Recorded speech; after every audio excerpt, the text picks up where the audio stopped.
amigos e amigas, vamos conversar um pouco hoje sobre a terceira viagem de São Paulo, que foi a viagem mais longa que São Paulo fez, do ano 53 até o ano 58. Então você percebe aí, né, foram 5 anos, e depois eu vou mostrar esse mapa. Você já viu a primeira viagem de São Paulo, foi uma viagem curta, que São Paulo saiu ali de Antioquia, foi à ilha de Chipre, passou por algumas cidades ali da Turquia de hoje, voltou para Antioquia. A segunda viagem, Paulo já abriu um pouco mais, né? A gente vê que na segunda viagem, Paulo já foi a Éfeso, já foi em outros lugares maiores, né? Corinto, né?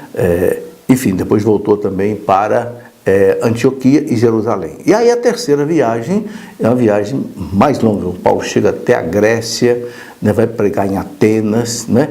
E uma viagem assim bastante importante. Bom, uma das coisas marcantes da terceira viagem de São Paulo é que ele chega em Atenas. Ora, Atenas era a capital da filosofia do mundo.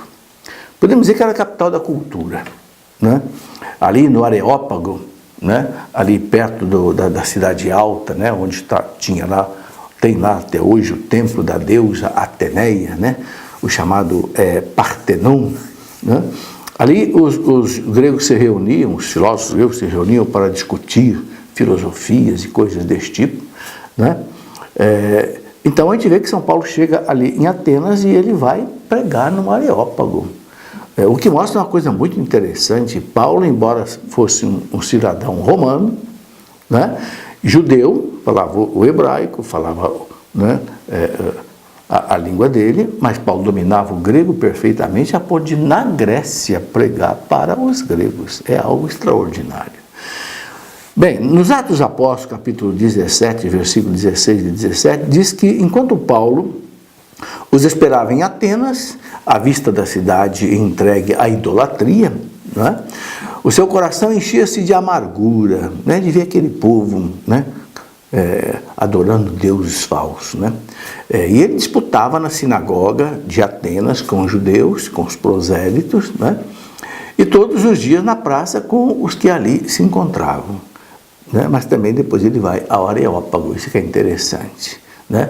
Paulo caminha ali pela cidade de Atenas, ele vê tantos altares aos deuses, né? Diz que ele encontrou até um altar ao Deus desconhecido, né?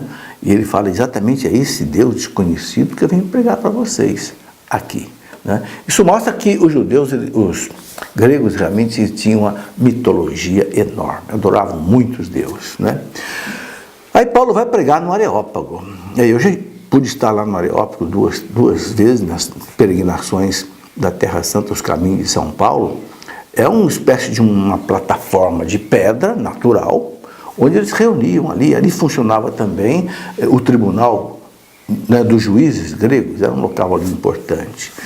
Então diz aí os Atos dos Apóstolos que Paulo, de pé no meio do Areópago, ele disse: homens de Atenas, em tudo vos vejo muitíssimos religiosos. De fato eles eram, né? Percorrendo a cidade e considerando os monumentos do vosso culto, eu encontrei também um altar com essa inscrição: ao Deus desconhecido.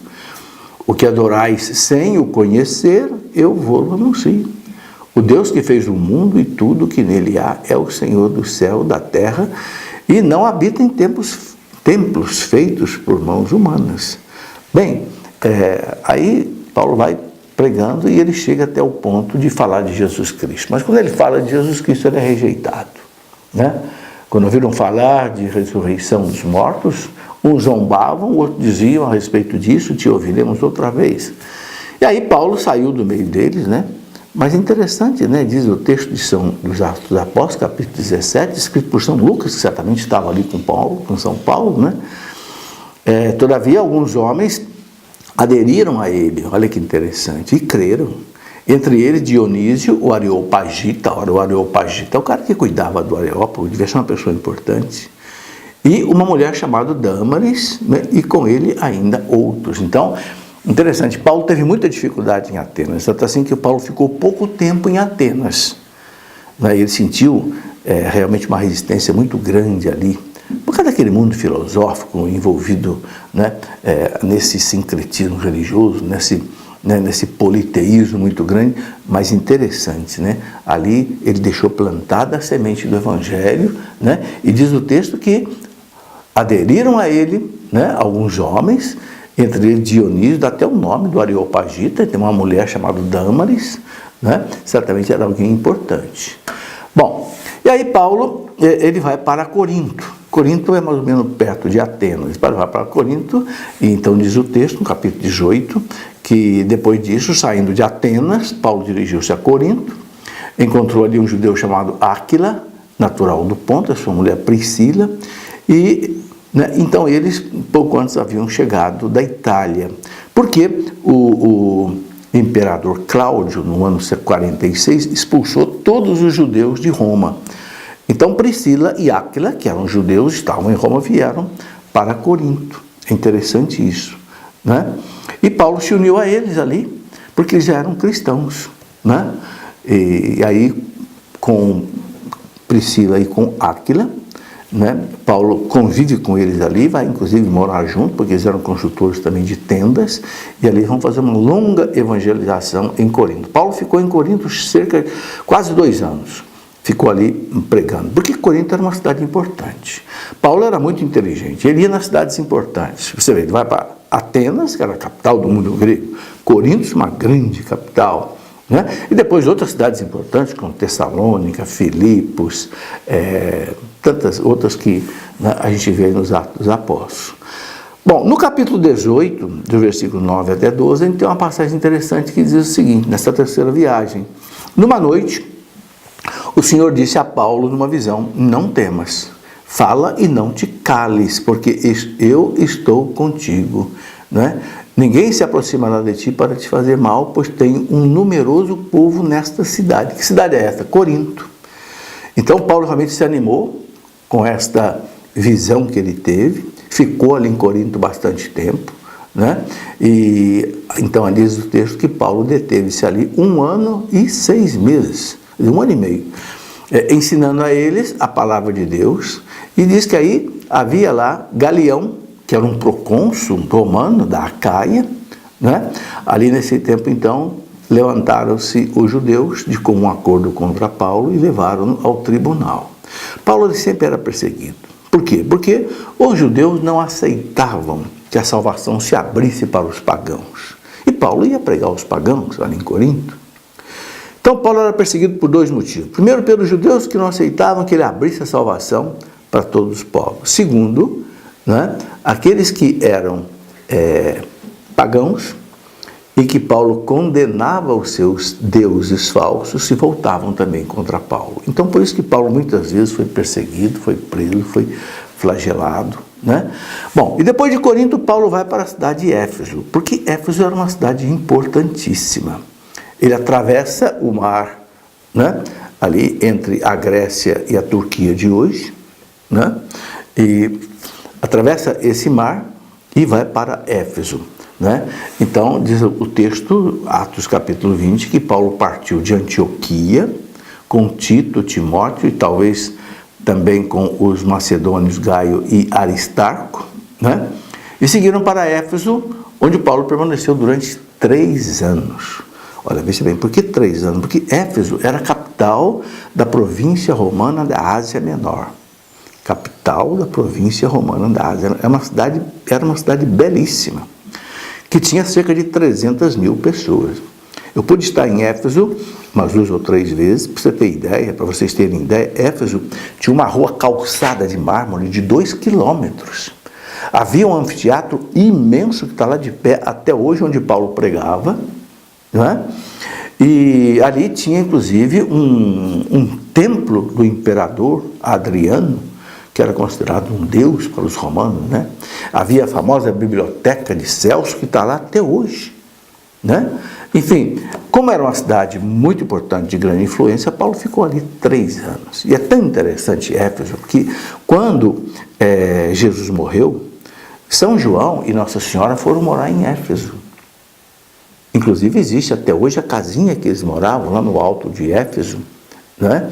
Que os arqueólogos encontraram depois de uma visão que teve aquela beata Ana Catarina Emmerich. Encontraram, e hoje é um santuário mariano lá em Éfeso, no alto, né, lá das montanhas de Éfeso. Então veja, São João, já logo após a morte de Cristo, no 1º século, vai morar em Éfeso. Por quê? Porque para levar a evangelização. E depois Paulo, depois do ano 50, vai ficar então 3 anos ali. Ok? Então diz aí, né, pregando na escola do reitor Tirano, em Éfeso. De Éfeso segue depois para outras cidades, Laodiceia, Colossos, Hierápolis, Troade, Macedônia, Antioquia, e depois para Jerusalém. Então aí conclui a terceira viagem, ok?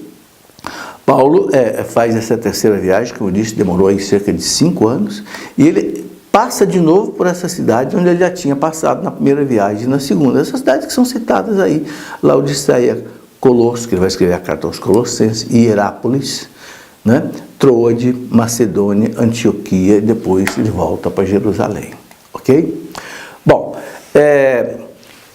nessa terceira viagem, Paulo ele vai apresentar para os pagãos, né, toda a doutrina de Cristo e o verdadeiro Pentecostes. Então, quando Paulo chega em Éfeso, acontece, né, está escrito aí nos Atos dos Apóstolos, capítulo 19, enquanto Paulo estava, Apolo estava em Corinto, Paulo chegou até Éfeso, onde ele achou alguns discípulos e indagou deles o seguinte: recebestes o Espírito Santo quando abraçastes a fé?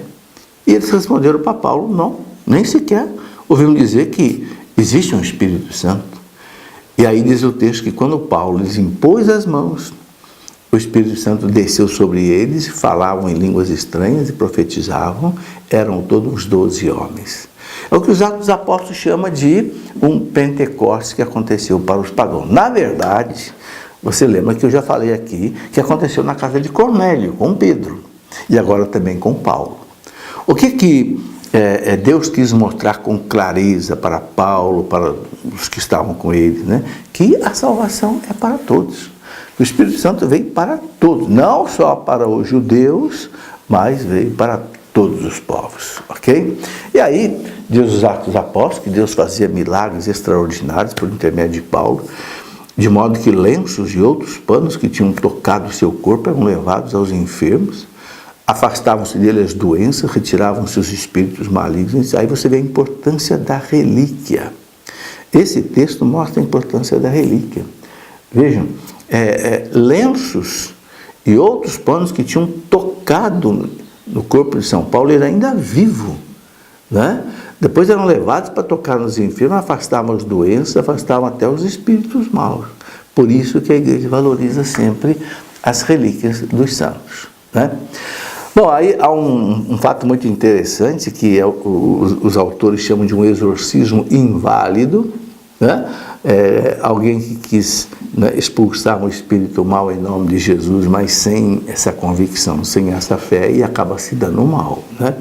Então diz aí os Atos dos Apóstolos, capítulo 19, versículo 13 e seguintes, que alguns judeus exorcistas inventaram invocar o nome do Senhor Jesus sobre os que se achavam possessos dos espíritos malignos, né?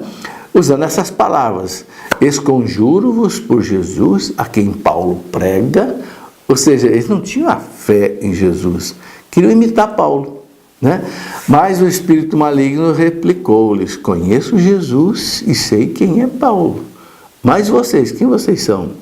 Nisto o homem possuído do espírito maligno, saltando sobre ele, apoderou-se dele, subjugou de tal maneira que tiveram que fugir daquela casa feridos e com as roupas estraçalhadas. Ok? Quiseram fazer o exorcismo em nome de Jesus sem ter a devida fé e convicção. Quer dizer, quiseram imitar Paulo, simplesmente achando que era assim, uma espécie de uma magia, era só falar o nome de Jesus, né? Mas não era bem assim, né? Então, os Atos dos Apóstolos narram esses acontecimentos todos que acontecem aí na terceira viagem. Bom, depois aí em Éfeso acontece uma outra coisa muito triste, né? Um tal ourives chamado Demétrio, que se sentiu muito perseguido por São Paulo, porque São Paulo desvalorizou os ídolos que ele vendia, as estatuetas dos deuses falsos, né? E aí ele se volta contra Paulo por causa do prejuízo que ele levou, né? Então aí nos Atos capítulo 19, versículo 26 a 31, você lê isso: ora, estáis vendo e ouvindo que não só em Éfeso, mas quase em toda a Ásia, esse Paulo tem persuadido e desencaminhado muita gente, dizendo que não são deuses os ídolos que estão feitos por mãos de homens. O que acontece é que o Demétrio no ourives fazia estatuetas de ouro e Paulo disse, não vale nada isso aí. O prejuízo dele começou a crescer e então se volta contra Paulo, como a gente vê aí. Sabe, isso a gente percebe também hoje. Quando a lei de Deus é pregada e prejudica alguém, esse alguém reage contra a igreja. Ok? Isso mostra por que a igreja teve tantos mártires, tanta gente presa, tanta gente perseguida, né? Bem, um outro fato interessante que a gente vê aí nos Atos dos Apóstolos, na terceira viagem de São Paulo, é a celebração da missa no domingo. Tanta gente pergunta por que a igreja passou a guardar o dia santo no domingo, não mais no sábado. Porque Cristo ressuscitou no domingo e os apóstolos guardavam o domingo, celebravam a missa no domingo. Aí, nesse texto dos Atos dos Apóstolos, capítulo 20, versículo 7, é bem claro. No primeiro dia da semana, ou seja, no domingo. O segundo dia é a segunda-feira. A primeira-feira é o domingo. Por que chama segunda-feira, terça-feira, quarta-feira? Porque antigamente o povo fazia a feira todo dia. Como não tinha geladeira naquele tempo para guardar os produtos, fazia a feira. Primeira-feira era no primeiro dia da semana, né? E etc. Então, o domingo, no primeiro dia da semana, né? Estando reunidos para partir o pão, era a Eucaristia, que chamava de partir o pão, a fração do pão. Paulo, que havia de viajar no dia seguinte, conversava com os discípulos e prolongou a palestra até meia-noite. O jovem Eutico caiu lá do terceiro andar, inclusive, né? Ou seja, isso mostra que realmente os apóstolos sempre celebravam a missa no domingo. Bom, depois Paulo decide ir até Roma, né? É muito interessante isso aí. Né? Os Atos dos Apóstolos, capítulo 19, marca isso. Concluídas essas coisas, Paulo resolveu ir a Jerusalém, depois de atravessar a Macedônia e a Acaia, que é a Grécia. Depois de ter estado lá, disse ele, é necessário que eu veja também Roma. Ele queria ir a Roma. Bom, nessa ilustração aí, você está vendo a viagem de São Paulo, até a terceira viagem de São Paulo, e você vê como foi uma viagem extremamente longa, né? Ele saiu lá em cima da Síria, em Antioquia, né? Passa por toda aquela cidade, Tarso, Derbe, dá a volta toda lá em cima, vai até lá em cima na Macedônia, né? Vai passar lá em Neápolis, Filipos, Tessalônica, aí desce para a Grécia, a chamada Caia ali, Atenas, Corinto e tal. Depois ele atravessa o mar e vai para a cidade de Éfeso, fica ali em Éfeso muito tempo, né? Praticamente 3 anos, e depois ele volta então para Jerusalém. Ok? Essa terceira viagem dele, se você tem a Bíblia, a Bíblia sempre traz essas fotos também aí, mostrando essas viagens. A Bíblia Católica sempre mostra isso, você poderá ver. Ok? Bom, Paulo, ele se despede dos bispos de Éfeso antes dele partir para Roma, e é uma despedida assim calorosa, né?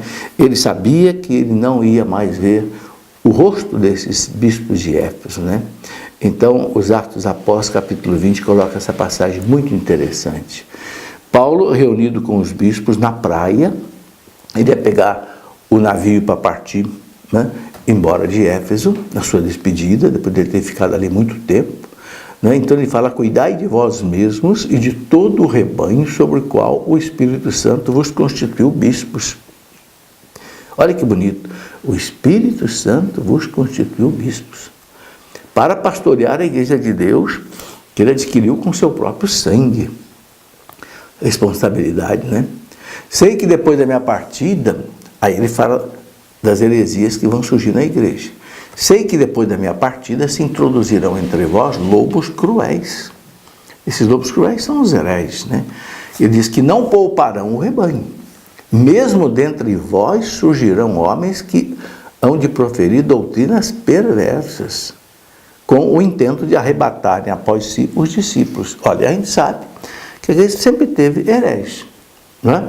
Já no tempo de São Paulo tinha lá o gnosticismo, né? Ensinando uma porção de coisa errada que Paulo teve que combater, João teve que combater, São Pedro teve que combater.